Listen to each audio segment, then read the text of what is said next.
turned and started to walk across the room, and as he turned, Martell moved. His face stayed dead, expressionless, but he moved. He picked up a heavy wrench, followed him, and then as Roy reached for the switch, he hit him.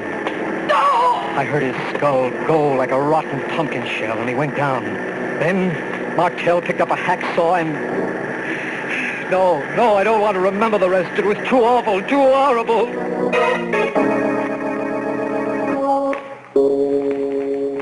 Midnight, the witching hour when the night is darkest. Our fears the strongest, and our strength at its lowest ebb. Midnight, when the graves gape open and death strikes. How? You'll learn the answer in just a minute in Terror Out of Space.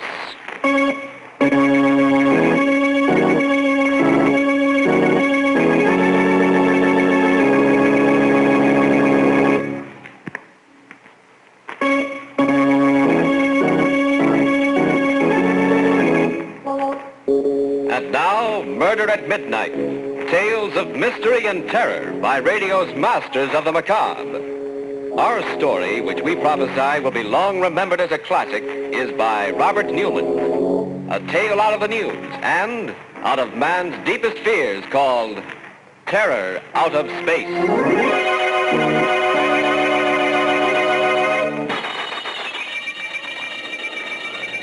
Larkin! Don! Can you hear me? Can you hear me? You've got to hear me. I haven't got much time.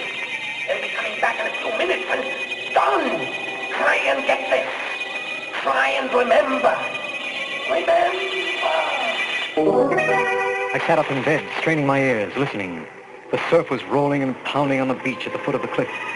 One of the dynamos was purring away next door in the experimentation shack. And that was all. Had I really heard anything? Or had I just imagined it, dreamed it? I didn't know. All I knew was that I was in a cold sweat, shivering even though it was a hot summer's night.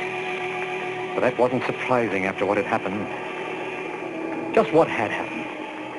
Maybe I could get it all straight, fill in the gaps that had been bothering me if I went back over it again from the beginning. I hadn't wanted to before this. I'd fought against even thinking about it. But now it was as if something was making me think about it. That's right, John. Start way back, in the beginning. Then maybe you will remember. You've got to. You've got to. When was the beginning? When they assigned me here, I guess, miles from anywhere on the Jersey coast. I knew it was some kind of hush-hush project, and I'd been in the Army long enough not to ask questions. I had some ideas, though, and when I walked into administration and found Professor Martell there, I was pretty sure they were right. Lieutenant Larkin reporting for duty, sir. Hello, John. How are you? Fine, Professor. I mean Major. Well, let's forget the Major. I've been trying to. I think the Army's a little sorry about the whole thing also. Oh, that's not the way I heard it. Some of the things you've worked out in the last few years was something. Quite a break, my getting assigned here. You think it was an accident? You mean you requested me? Of course. What did I take you away from, by the way? Oh, nothing very much. Straight communications, a little radar. No chance to continue any of the research you started when you were at the university, huh? No. Afraid I've gotten rusty? Not really. But there are just going to be the three of us to do the bulk of the work. You, myself, and a chap named Roy Shields. He worked with Ramsey at Tech. And what's the project? Something big? I think so. We're going to try and establish radio contact with the moon. What? Theoretically, it shouldn't be too difficult, you know. Of course. And with the progress we've made during the war, well, Professor, it's terrific. One of the most exciting things I've ever heard of. Think so? Well, don't you? Don't you remember when we used to talk about it in the lab? What it would mean to the astronomers, the astrophysicists, measurements that they've never even been able to take before? Yes, John, I remember. Well, then? I don't know. Somehow it worries me. How we're going to do it? No, that's all cut and dried. What's going to happen when we do it? Well, what do you mean? We're reaching out, John. Reaching out into places where man has never been before. We're pretty close to the secret of matter, to the origin of life, and to the mystery of the universe. Sometimes I become a little afraid. Afraid that we may stumble on something that's too much for us, too big and... That's silly. Go pick out a bunk and get some rest, John. Tomorrow, we go to work. The work? I remember that all right, weeks of it. And finally, the big night, the night we were ready for our first test. It was clear and cool, the ocean still, not thundering but whispering at the base of the cliffs, as if it were waiting. Every star separate and distinct like signposts on the road to the infinite. Martell at the table in the center of the laboratory with the charts and diagrams doing the computing. Roy at the power controls, and I at the director. Time? 23:02. 15 seconds. Power, 10.12. Check. Your reading, John? 93 degrees. Make it plus 0.2. Check. Time, 23:02:10. Power on. 3 seconds. 4. Now. How long to wait? We should get it almost immediately. Lag of not more than... There, listen. Huh? That's it! That's it! We've done it! We're in contact with the moon! Yes, we'd done it. Reached out into space and done it. For the first time since man had walked erect, we had established contact with another heavenly body, bridged the infinite with man-made electrical impulses. There was no work done during the next 2 days, just excitement. Public relations broke the story the next morning, and we were swamped. Newspaper reporters, photographers, interviews, commentaries, prophecies. Finally, we got back to normal. And a couple of nights later... Yes, it's starting to come back to me now. I remember. It was the sound of the generators that woke me. I looked at my watch, almost midnight. Roy was asleep in his bunk, and I didn't wake him. I padded out along the duckboards to the laboratory. The lights were on. I went in, and there was Professor Martell. He was sitting at the control table, and he was funny. His eyes were open, but he didn't seem to see me. I said, "Hello, Professor." He didn't move. Didn't answer. I took a quick look at the control board, and the frequency had been changed.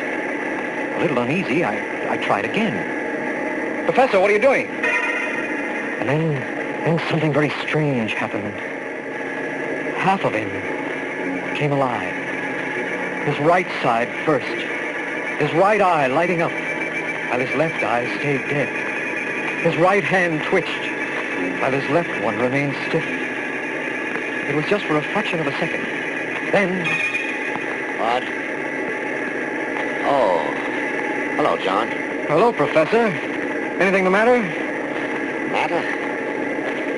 What am I doing in here? I don't know, sir. I heard the generators go on. I came in and found you here. Strange. Very strange. I went to bed about 10:30. Ever walked in your sleep before? No, not that I know of. Of course, I haven't been sleeping too well lately. Very disturbing dream. Did you change the transmitter frequency that way? No, sir. You must have done it yourself in your sleep. Funny. That would make it more of a carrier instead of a transmitter wave. Shall I shift it back? No, leave it.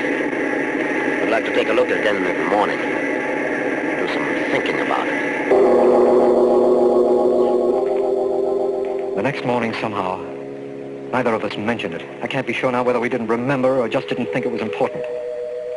But that night... Yes, it was that night that we discovered what it meant.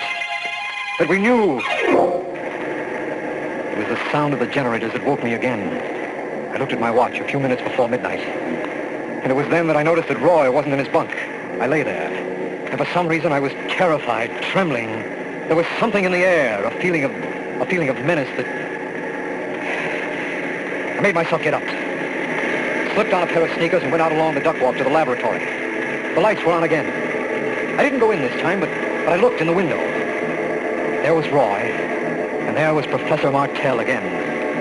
He was sitting at the control table with that same, dead look on his face. And Roy was standing in front of him, talking to him. I could hear him through the window. What is it, sir? What's going on? Is anything the matter? In his sleep. Walking in his sleep. I better get Larkin and... Oh, I can't leave the generator on, though. Gotta shut that off first. He turned and started to walk across the room toward the master switch. And as he turned, Martell moved. His face stayed dead, expressionless, but he moved. He got up without a sound, took a heavy wrench from the work table, and followed Roy. And then, just as Roy put out his hand to throw the switch, he hit him. I heard his skull go like the shell of a rotten pumpkin, and he went down, dead. I couldn't move. I couldn't make a sound. I just stood there, frozen with horror. Martell looked down at him without batting an eye. And then, like a zombie, he walked over to the bench, picked up a hacksaw and went back. And then, bending over Roy's body, he started cutting off the top of his head. A voice from the void, and the midnight waking. Memories, things best forgotten, coming back again. Memories of the terror that came out of space and of murder at midnight.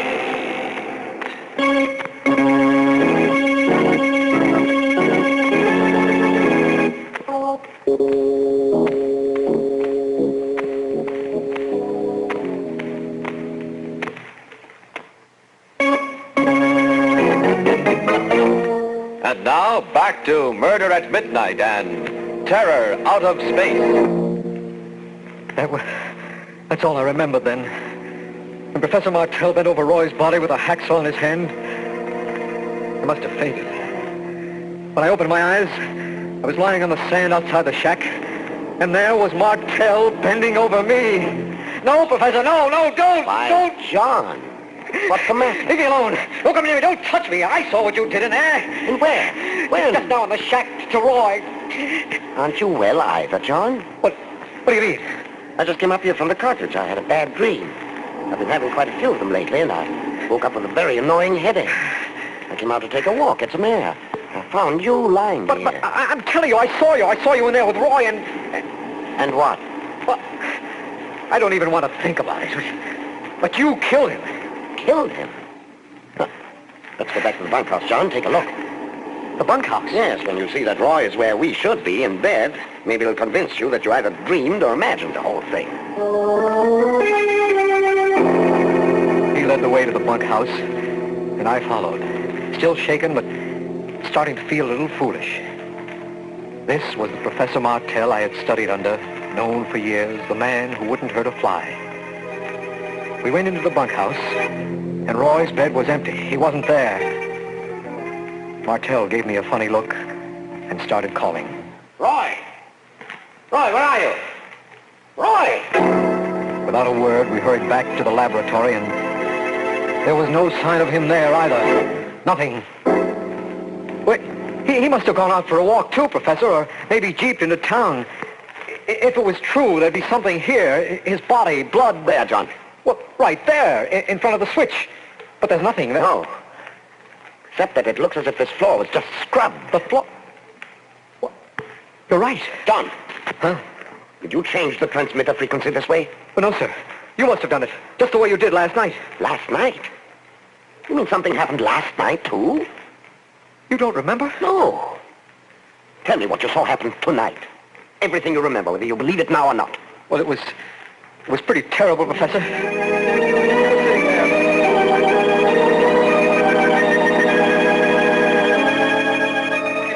And then, as quietly as if he were a laboratory specimen, you took a hacksaw and started to cut off the top of his head. Merciful heavens. Talking to you now, I know the whole thing's mad, impossible, but... Yes, mad impossible, but... You mean it could have happened some way without your knowing it? Sit down, John. Relax. Tell me what you know about the moon. The moon is a satellite, stellar body, probably formed by our sun in an encounter with some other stellar body. Yes, probably formed at the same time as the Earth. But it may very well have supported life long before there was life here. Life? But we know what its atmosphere is. We know what it is now. But how do we know what it was several million years ago? Just suppose, that there was life there millions of years ago. Life that reached a level of development we cannot even imagine. Suppose it died out as a form of life that we could recognize, but remained in a form that is eternal. What What do you mean? In the form of electrical energy. We know that thought is an electrical process. An electrocephalograph will give a definite reading when a man is thinking. Yes. Suppose intelligences continue to exist on the moon in the form of complex electric charges. And suppose a channel is suddenly opened between the moon and some other planet. The beams we sent out are our radar beams. You mean they could come down the beam, take hold of someone, you, and make you... I'm supposing, John, hypothesizing. But the fact is that the transmitter was set at carrier frequency, and none of us did it consciously.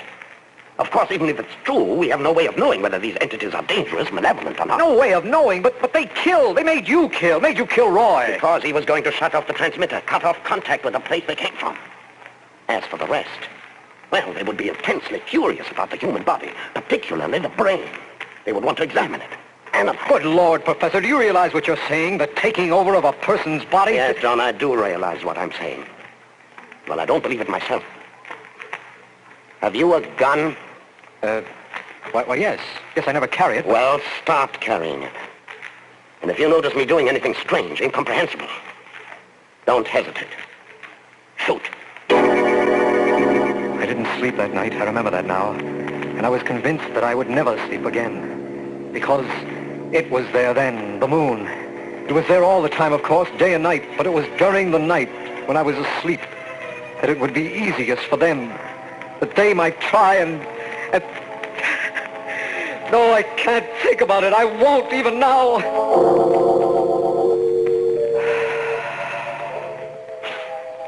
With the daylight, I felt a little better. Roy hadn't come back, but, well, there were a dozen possible explanations for that. I went to have another talk with Professor Martell. And he was gone, too. His bed was empty, as if it had never been slept in. I waited until about noon. Then I called headquarters. I had decided that I was going to tell them only facts, things I could believe myself. Hello? Hello, Colonel. This is Larkin over at Radar Experimental. Oh, yes, Larkin. How are you? Pretty good, sir. I'd like to report that both Sergeant Shields and Major Martell are missing. Huh? Missing? What do you mean? I don't know, sir. They were both gone when I got up this morning. AWOL, eh? Well, that's my fault. You men have been working awfully hard. Now, I meant to suggest that you take leaves. Why don't you go missing, too? Oh, no, sir, I couldn't. Not right now. Okay. And you carry on until they get back, and then I'll arrange for you to do it officially. So I stayed there in the lonely shack on top of the cliff, alone. And that was the most awful, terrible week of my life. Only the wind, the pounding of the surf, and my fears that were with me constantly. There was work I had to do, but I had to force myself to go into the laboratory. Then, on Friday, they found Roy's body. A phone call took me to town to the local funeral parlor. When I got there, the colonel was waiting. You knew Sergeant Shields pretty well, didn't you, Larkin? Yes, sir. Some fishermen found a body in their nets this morning. I wish you'd look at it. Of course, sir. Right here. Oh, good Lord. Evidently, the fish were pretty hungry. Well, no one could be sure, sir, but I think that is Shields. All right, Larkin. Thank you. Yes, they found Roy's body. And that night, Martell came back. I'd taken something to make me sleep. It was the only way I could sleep. But the sound of the generators woke me again. I lay there listening, unbelieving but terrified because there was no one at the station but me. Then, picking up my gun, I went down the duck walk to the laboratory. I opened the door, and there he was, Professor Martell. His face was thin, haggard. His eyes were dead, lackluster, the way they'd been those other 2 nights. And when he spoke, his voice was hardly human, as if someone was using him, speaking through him. Too bad that you woke up, Larkin. You should not have come in here. What do you mean, Professor? Where have you been? We have been looking over your planet, studying it. Very interesting. And now we are ready to go. Go? Go where? What are you talking about? What You said we. Professor Martell, have they... Just a few preparations to make. And then... The voice, that horrible voice stopped, and and Martell swayed as if he were going to fall. John. I grabbed him, and he opened his eyes. He was himself again. And when he spoke, it was with his own voice. John, for heaven's sake, help me. Help me. How, Professor, how? Look, what I told you, don't you remember? Don't you understand? They've got me. They took me that night, took me all over the country, looking, examining, studying. They picked my brain. They sucked me dry. And now they're going to take me back with them. Back with them? Back to where they came from. Not my body, they're not interested in that, but the essential me, it has its name. Shoot, John! Shoot him! And now we are ready. They had him again. As your friend told you, we are taking him with us. But you will not remember. You will remember nothing, do you understand? Because someday we may come back. I stood there, frozen, still holding on to Martell. Like a sleepwalker with superhuman strength, he pushed me away. I staggered back against the wall. Stiffly and mechanically, he walked to the door, opened it, and went out. The surf was thundering, the wind blowing. Straight to the edge of the cliff he walked, and then went over.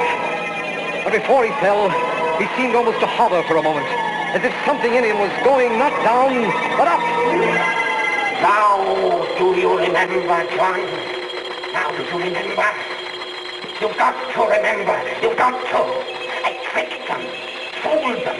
That's how I was able to get through to you. But they'll be coming for me any minute. And down. You've got to do something. You've got to. It's true. They do exist. And they've got me here. They may be coming back again for others.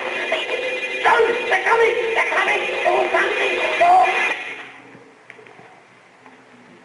When I woke up about a half hour ago, I found this all written out on the pad I keep next to my bed.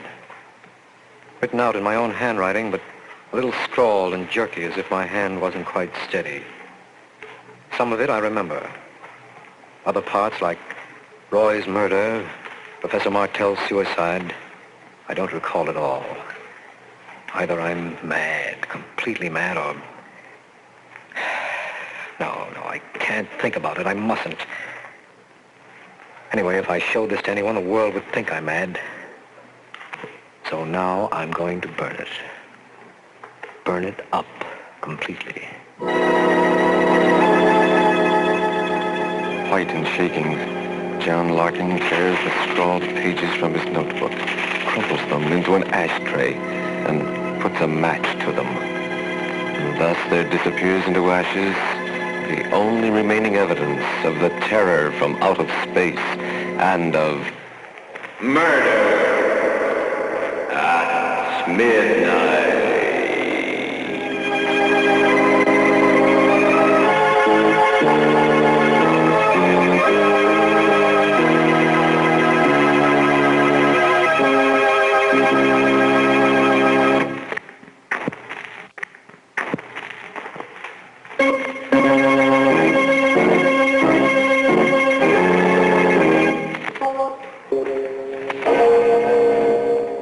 Remember to be with us again when death comes in some unknown form. And the clocks strike 12 for murder at midnight. The part of John Larkin was played by George Petrie, and Peter Capell was Professor Martell. With music by Charles Paul, Murder at Midnight was directed by Anton M.